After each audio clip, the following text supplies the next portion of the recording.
18 years ago, during a fierce thunderstorm, a mysterious tower suddenly rose in the heart of the city. As if summoned by it, strange blue energy portals, known as gates, began appearing throughout the streets. From these portals poured waves of terrifying creatures, threatening the peaceful lives of everyday citizens. But just as the world teetered on the edge of chaos, a few extraordinary individuals awakened with powers beyond human limits. These brave souls stood against the monster invasion, wielding their newfound strength. The world came to know them as players, humanity's last hope. With the appearance of the tower came more than just danger. Enchanted weapons, gold coins, and ancient artifacts began falling from the sky. In this altered reality, players quickly became symbols of power, wealth, and admiration. Our story follows a young man with a solemn gaze, standing inside a guild office. He held several heavy bags in his hands. Unlike others, he had never been chosen as a player. A stern man in a suit pointed toward a table, instructing him where to place the food. Smiling politely, the young man apologized for arriving late and wished everyone a good meal. Later, at a busy intersection, the same young man waited at a red light on his moped. He noticed a massive digital billboard and lifted the visor of his helmet to get a clearer view. The ad featured a young player, born in South Korea, displaying awe-inspiring magical abilities. Energy swirled in his palm as he fought back waves of enemies. The moped driver stared, completely captivated. This player, praised as one of the strongest, turned entire groups of orcs into frozen statues with ease. A loud honk snapped the young man out of his trance. An annoyed driver behind him shouted that the light had already turned green. Flustered, he quickly took off. That evening, under the soft glow of a street lamp, he parked his moped and noticed the red mailbox overflowing with letters. Curious, he rushed over, flipping through medical bills, loan notices, and school documents. But the letter he longed for wasn't there. With a deep sigh, he closed his eyes, telling himself not to get his hopes up. Inside the modest home, he called out that he was back. His little sister stepped out of a room and praised him for working hard. He asked why she was still awake. Heading to the fridge, she casually said she was finishing her homework.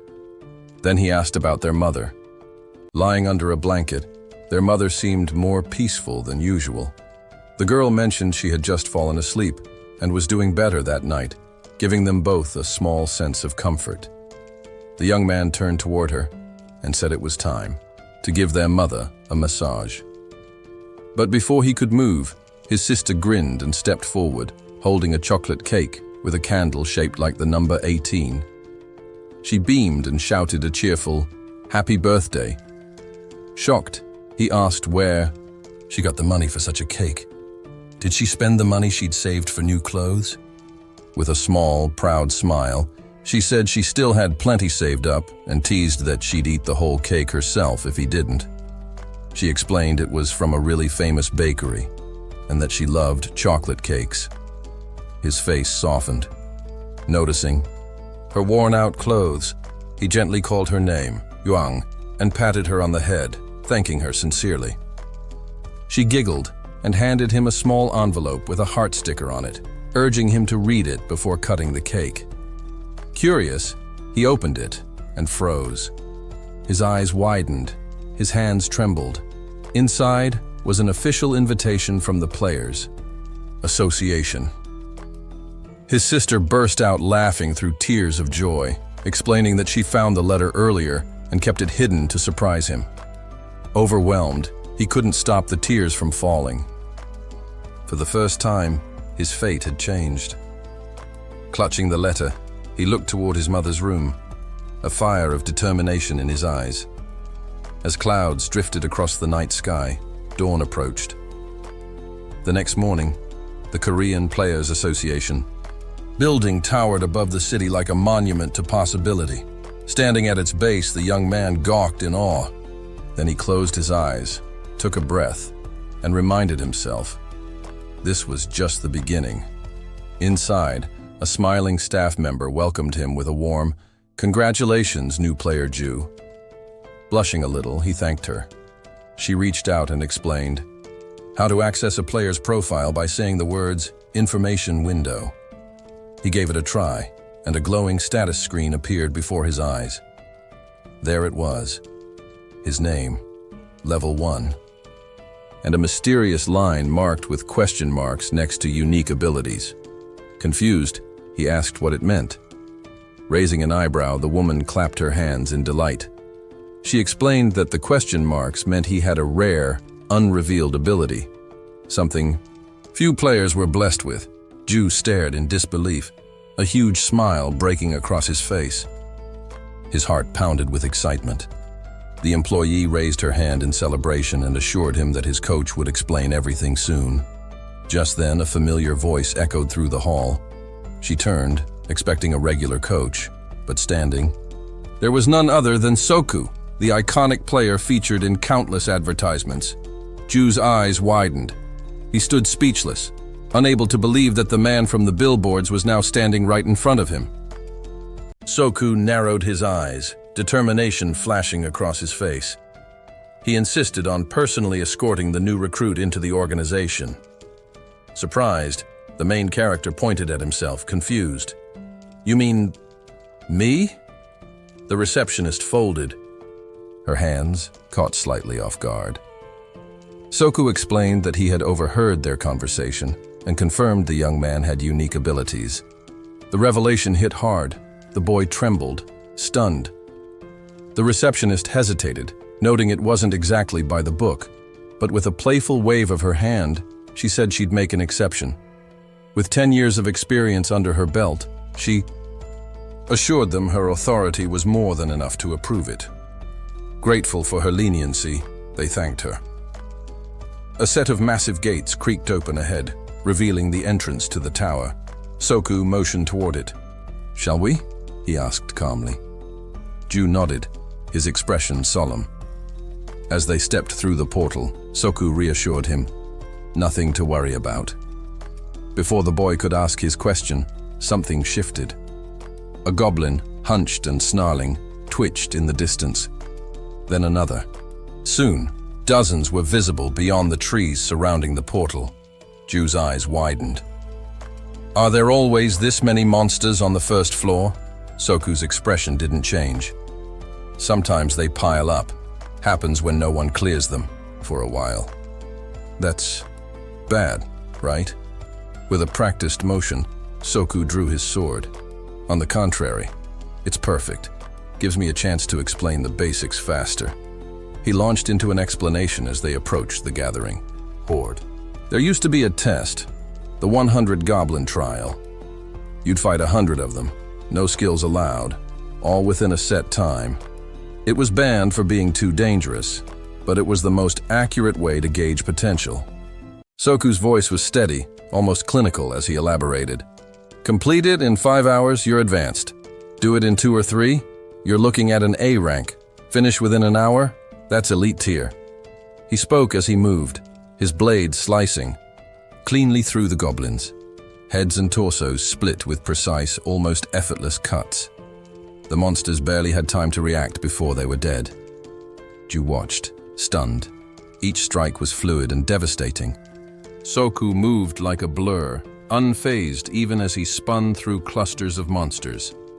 But for someone with unique abilities, Soku continued as he crushed a goblin's skull. The time limit's different. 10 minutes, that's the benchmark. Jiku stared in disbelief. 10 minutes to beat 100? Soku glanced at his watch. "I did it in 47 seconds. The younger man ran to him, breathless. "How am I supposed to do it in 10 seconds? Soku chuckled. "Ordinary players need years to reach this level.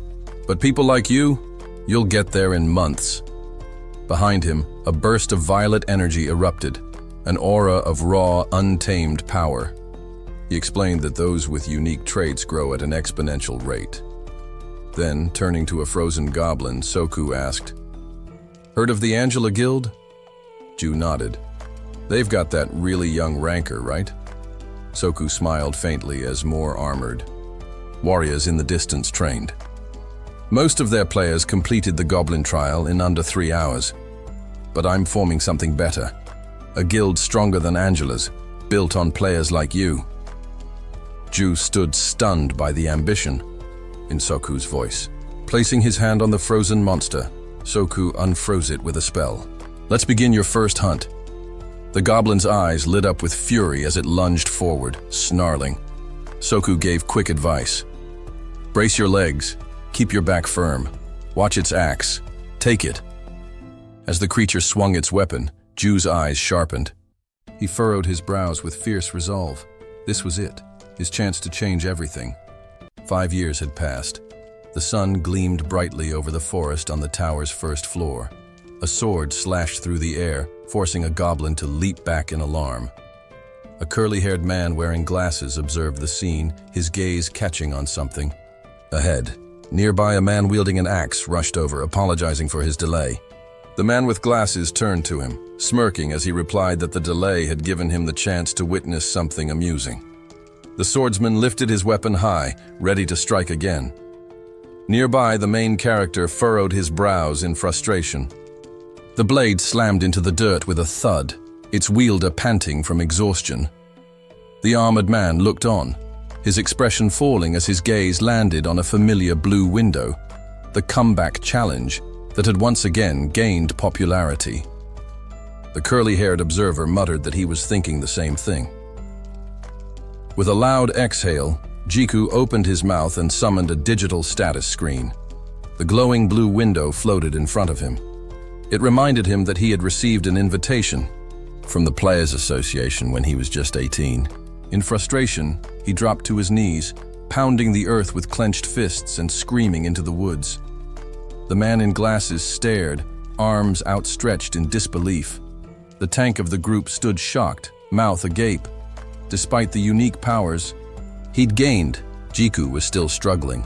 Even after 5 years, it took him more than an hour to defeat a single goblin. Drenched in sweat, Jiku couldn't fathom that players like him still existed. After all this time, his level remained at 1. With a clean, practiced strike, a goblin was sliced in half. Its weapon clattered to the forest floor as its lifeless body crumpled. The swordsman let out a sigh of relief. The rest of the squad stood nearby, surrounded by fallen monsters. Their leader commended them for their performance. When asked if anyone had leveled up, a brunette nodded. A man in an orange hoodie chimed in, saying goblins had become much easier to deal with. After only a few kills, his level had already risen. Jiku gave a small smile. Lower levels go up quickly, he noted. Turning to his team, he announced that they would move to the second floor tomorrow and told them to meet at the entrance in the morning. As he walked away, his squad nodded in agreement, watching him. Go. Is he really that well known? One of the team members asked, eyes still fixed on their guide's retreating figure. Another replied that they'd heard a lot about him. The squad leader bent down and picked up a glowing purple stone from the dirt. When asked why Jiku was famous, he paused, eyes closed in thought. There are a few rumors, he finally said, furrowing his brow. Some say he has a unique ability. The brunette's eyes lit up. Seriously? Is that true? Just rumors, the leader shrugged. As Jiku walked along a worn path past newer players, someone scoffed. If that were true, would he still be stuck on the first floor? The leader chuckled. Word is, he ranks dead last. The brunette blinked in disbelief. There's a rank lower than 2? Crossing his arms, the leader replied, he's not even officially ranked. Everyone gossips, but no one denies the nickname he's earned. High above, tree branches cast shifting shadows over Jiku as he moved through the underbrush. He glanced to the side. Among players, he was known as the one who couldn't level up. He arrived at a secluded spot, a hidden nook deep in the first-floor forest where others rarely came. After finishing his job as a guide, he always returned here. Each day, one goblin would appear in this clearing. Right on cue, a monster began to materialize nearby. Drawing his sword, Jiku reminded himself that even a surprise attack didn't guarantee a win. The goblin stood facing away, spear in hand. Jiku moved slowly, each step deliberate and silent. Sweat beaded on his face as he inched forward. Just as he prepared to strike, the goblin twitched, then spun around. Steel clashed. With wood, the goblin had blocked his blow. Jiku gritted his teeth. The goblin, though weak, was still holding its own. Even with 5 years of experience, even with skill, a level 1 player was still at a disadvantage. Their weapons met again and again. Jiku parried, pushing forward. It was always like this. He knew the fight would take a while. Elsewhere, the sun was beginning to set. Its golden light bathed the Players Association building in warmth. Inside, Jiku trudged down the hallway of the guide department, calculating how much he could earn if he sold his M crystal for 20.1 coins. After factoring in the cost of the potion he'd used, the profit was non-existent. He sighed. As he reached a door, it swung open, and a man named Theo stormed out with a sour expression. Jiku asked if he'd finished his work. Theo gave a stiff nod, but said nothing as he passed by. When Jiku mentioned that he was working late, Theo said nothing, tucking his hair behind his ear and muttering an apology as he walked away. Inside, Jiku approached the desk. "What's wrong with Theo?" he asked the employee seated behind it. The man, Tessik, head of the guide department, didn't answer immediately. Hand to his forehead, he muttered that starting tomorrow, Theo would be in charge of the guests Jiku had guided today. "What? Why?" Jiku asked, visibly stunned. "Everything went fine." Avoiding his gaze, Tessik admitted that rumors had reached the guests. Jiku frowned deeply. A scabbard was slung over his back. "What does that have to do with guiding?" he asked, voice low. Tessik sighed and leaned on his desk. Everyone in the room knew exactly what he meant. Suddenly, a voice burst from the TV screen mounted on the wall. "The Angel Guild has reached the 75th floor." Everyone in the office turned toward the broadcast. The anchor announced that the Angel Guild would soon challenge the 75th floor, a feat never before achieved. A grand departure ceremony was scheduled for the next morning at the gates in E. Jiku watched, eyes filled with quiet awe. The whole city was buzzing. A hero had emerged from South Korea at last. "These players," he said softly, "most of them were just regular people before the tower." Tessik nodded. "Now they're treated like idols. The gate can open anywhere. Anyone can become a player." The anchor continued. If the Angel Guild succeeded, it would be historic. Jiku stared at the screen, his face unreadable. The news felt distant, like it came from a world he wasn't part of. Then came another headline. An S-rank gate had appeared in the US, and the American government would soon request official help from the Korean Association, offering a substantial reward to those who answered the call. The glow of the television flickered across the room, casting light on the main character, someone known as a real player in this world. Yet, even this world felt distant. Without warning, the TV screen went black, cutting off the news anchor mid-sentence. Irritated, Tessik turned toward his colleague. "Why'd you turn it off?" he asked. The man with the remote didn't bother offering a real explanation. Instead, he handed Tessik an envelope. "Great work this week," he said with a grin. Tessik nodded, accepting his pay with a word of thanks. With a more serious tone, the manager furrowed his brow. "Theo might come off cold, but he carries a heavy sense of guilt. Don't take it personally." Ju gave a small smile. "There's no need to apologize on his behalf. It wasn't his fault." Tessik gave a half-smile in return, then looked Ju in the eyes. "Just try to come in early. Next time, all right? I need someone to take over the shift." As he clicked his mouse, he added, "Another job came in. This one's got your name on it." Ju blinked in surprise. "A request? For me?" Outside, sunlight poured over the green trees as a new meeting began. The main character extended a hand to a young man. "Name's Tessik. I'll be your guide." The young man, SLE, shook his hand enthusiastically. "I've heard a lot about you from Soku." Hearing the name, Tessik's eyes widened. Soku? You know him? SLE nodded. He's my cousin. A smile spread across Tessik's face as memories of Soku flashed in his mind. He reached forward with a hand of gratitude. Then thank him for me. He taught me a lot. SLE turned to the rest of the team. Let me introduce the squad. They stepped forward one by one. Joyful Iwan, the round-faced Sonu, and the fiery redhead, Hanul. They greeted Tessik warmly. Standing before them, Tessik addressed the group. We need to clear the training floor in 5 days. Starting now. Pointed toward a trail leading into the forest. I'll explain everything along the way. I hope you've all prepared well. By noon, the sun was blazing above them. As the sky began to melt into orange hues, the day's work wrapped up. The team decided to rest for the evening. Tessik turned the dial on the stove, preparing dinner while the others pitched their tents. Hanel leaned in. Need a hand with that? Tessik shook his head. You guys take it easy. I've got this. A rich aroma filled the air as the meat soup simmered. Smells amazing. Like a real chef made it, Hanel commented. Kneeling beside the fire, Jan asked, Hey, is it true your level never changes? Before Tessik could answer, Sunli groaned. Don't ask him that. But Tessik just chuckled. It's true. Ask me anything. Javan glanced over sheepishly. Sorry, just curious. As Tessik ladled soup into bowls, he asked, So, how was the hunt today? They all sat together, sipping the hearty broth as they reflected on the day. I got a few scrapes, said Sonu, rubbing his arm. Jan grinned. A potion should fix that.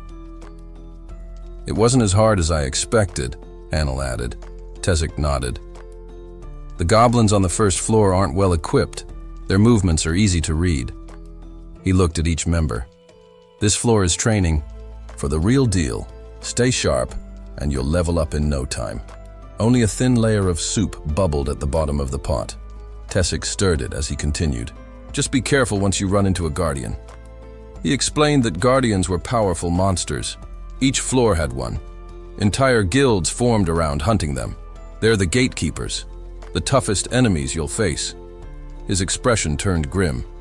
Defeating one gives huge rewards, but don't underestimate them. Low-level players don't stand a chance alone. Sunli and Hanel both froze, wide-eyed. Tessik smiled and closed his eyes. Don't worry too much.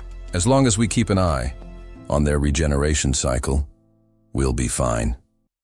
The sun dipped beneath the horizon as he continued. Some guilds are experts at taking down lower-floor guardians. It's rare to run into one here. Night fell across the borderlands of the forest, on the 4th floor of the tower. Among the dead trees, a green orc stumbled through the darkness. His foot caught on a rock, and he fell hard. Another orc came running. The first orc trembled as he looked up, fear consuming him. Then came a scream. A spray of crimson burst into the air. The guardian orc stood above the body of his fallen kin. His eyes glowed with menace. Steam curled from his mouth. The squad found themselves training again, this time under the night sky on the 2nd floor of the tower. Awaiting them in the darkness were towering monsters, imposing in size but far less agile than the goblins they had encountered before. Surprisingly, the encounter proved manageable. Their journey continued. On the 3rd floor, a chaotic mix of goblins and orcs awaited, tension crackling between the two species. Unity between them remained elusive. At some point, a rock struck. An orc squarely on the head, an intentional provocation. That subtle, dangerous move was the guide's doing. The goal, ignite a brawl between the two factions.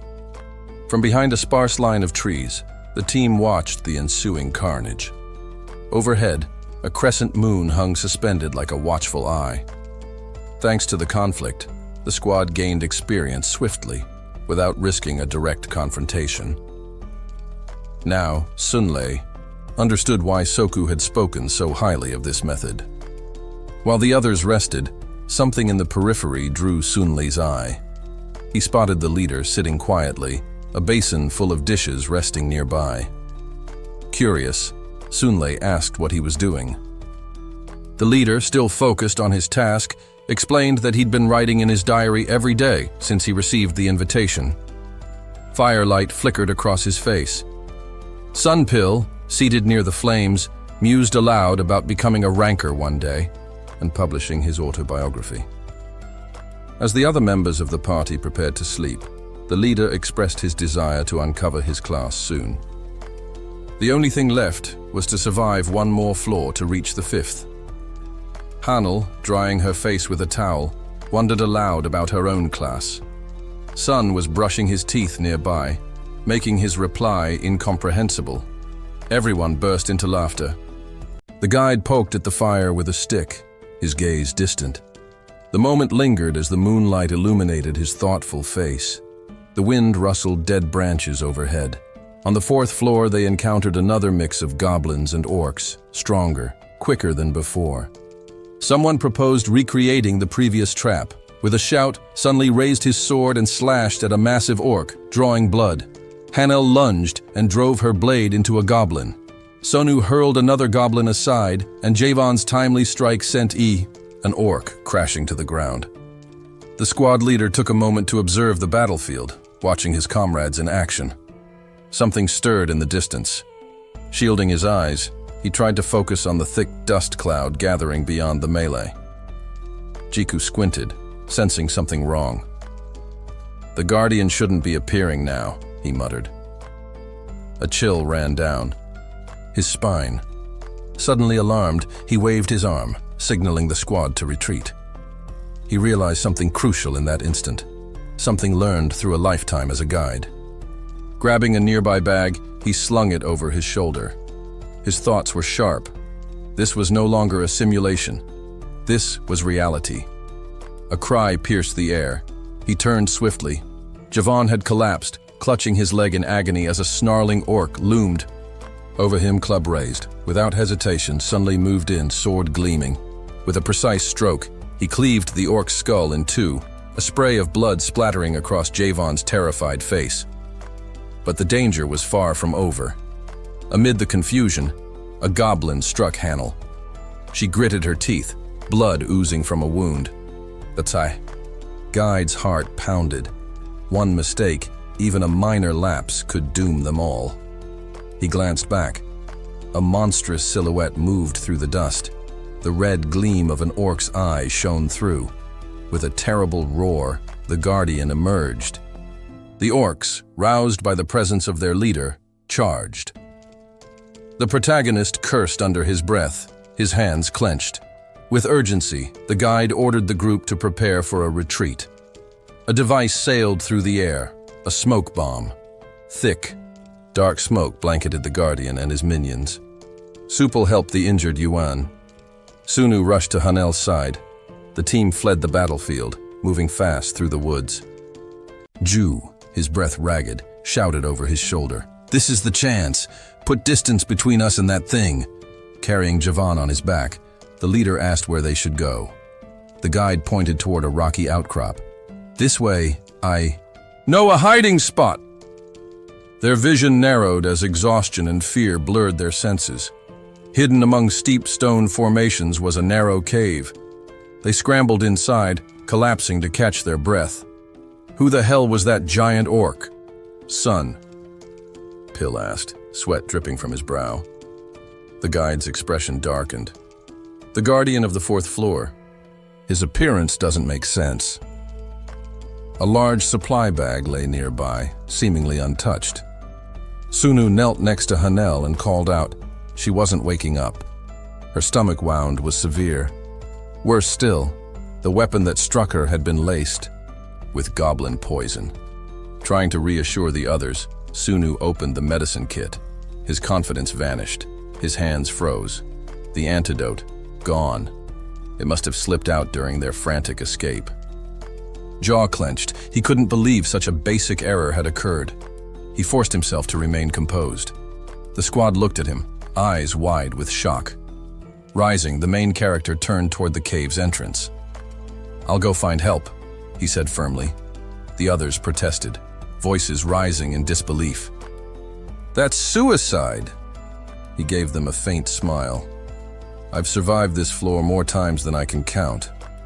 I'll climb the hill and signal for assistance."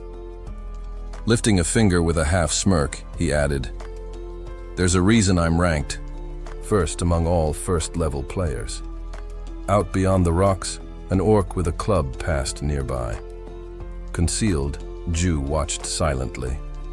The Guardian's interference had altered the monster's behavior, rendering all predictions useless. Refastening the strap of his bag, Ju chose an alternate route. There could be no more missteps. He had only one smoke bomb left. Above him, the sky was streaked with clouds, pale and roving. Navigating the terrain with precision, he estimated he could reach the hilltop within minutes. He would fire the signal flare and return, but dread lingered. He pressed forward, heart pounding, only for a massive orc to emerge from the shadows. Its burning eyes locked onto him. Before he could react, pain exploded in his chest. The Guardian's strike hurled him backward, his body slamming against jagged stone.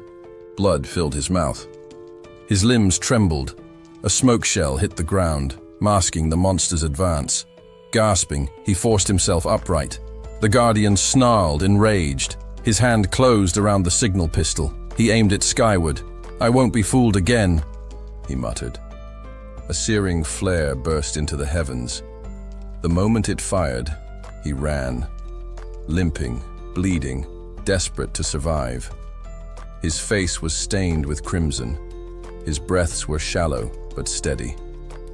He knew this terrain better than anyone. Then something appeared before him.